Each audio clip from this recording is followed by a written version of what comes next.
নমস্কাৰ বন্ধুসকল, আজিৰ সন্ধিয়াৰ কেইবাটাও গুৰুত্বপূৰ্ণ খবৰ আপোনালোকলৈ বুলি আগবঢ়াইছোঁ। প্ৰথমটো গুৰুত্বপূৰ্ণ খবৰ হৈছে যে 1 জানুৱাৰীৰ পৰা ৰাজ্যত আৰম্ভ হ'ব বাবু আঁচনি আৰু এই বাবু আঁচনিৰ জৰিয়তে যুৱকসকলক দিয়া হ'ব অগ্ৰাধিকাৰ। যুৱতী মহিলাসকলৰ লগতে যুৱকসকলকো আগুৱাই নিয়াৰ লক্ষ্য চৰকাৰৰ। যুৱতীসকলৰ লগতে যুৱকসকলকো শিক্ষাৰ ক্ষেত্ৰত অগ্ৰাধিকাৰ দিব চৰকাৰে। আৰু পৰৱৰ্তী খবৰলৈ আগবাঢ়িছোঁ। ৰাজ্যত নিৰ্বাচনী মৃদু বতাহ আৰম্ভ। ২৭ তাৰিখে প্ৰকাশ পাব খচৰা ভোটাৰ তালিকা। ইয়াৰ পিছতে সাজু কৰা হ'ব এছআৰ প্ৰক্ৰিয়াৰ ফাইনেল লিষ্ট। 10 ফেব্ৰুৱাৰীত প্ৰকাশ পাব চূড়ান্ত ভোটাৰৰ তালিকা আৰু ইয়াৰ পিছতে ঘোষণা হ'ব অসম বিধানসভা নিৰ্বাচনৰ দিন। ১৫০০ৰ পৰা ১২০০লৈ হ্ৰাস কৰা হ'ব প্ৰতিটো কেন্দ্ৰৰ ভোটাৰৰ সংখ্যা। ৰাজ্যত বৃদ্ধি হ'ব ১৮২৬টা ভোটকেন্দ্ৰ। আৰু সেয়েহে দীঘলীয়া শাৰী পাতি ভোট দিয়াৰ সমস্যা আৰু নাথাকিব।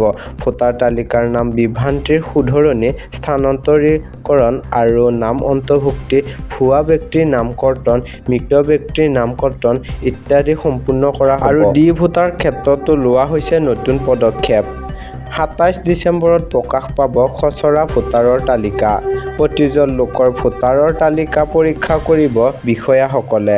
যোগ্য নাগৰিকৰ নাম ভোটাৰৰ তালিকাত অন্তৰ্ভুক্ত হ'ব। কৰ্তন কৰা হ'ব অযোগ্য আৰু ভুৱা ব্যক্তিৰ নাম। ১ জানুৱাৰী ২০২৬লৈ ১৮ বছৰ হোৱা লোকৰ নাম অন্তৰ্ভুক্ত হ'ব। আপোনাৰ সন্তানৰ ১৮ বছৰ যদি হ'ল, এইবাৰ অন্তৰ্ভুক্তি কৰক ভোটাৰৰ তালিকাত।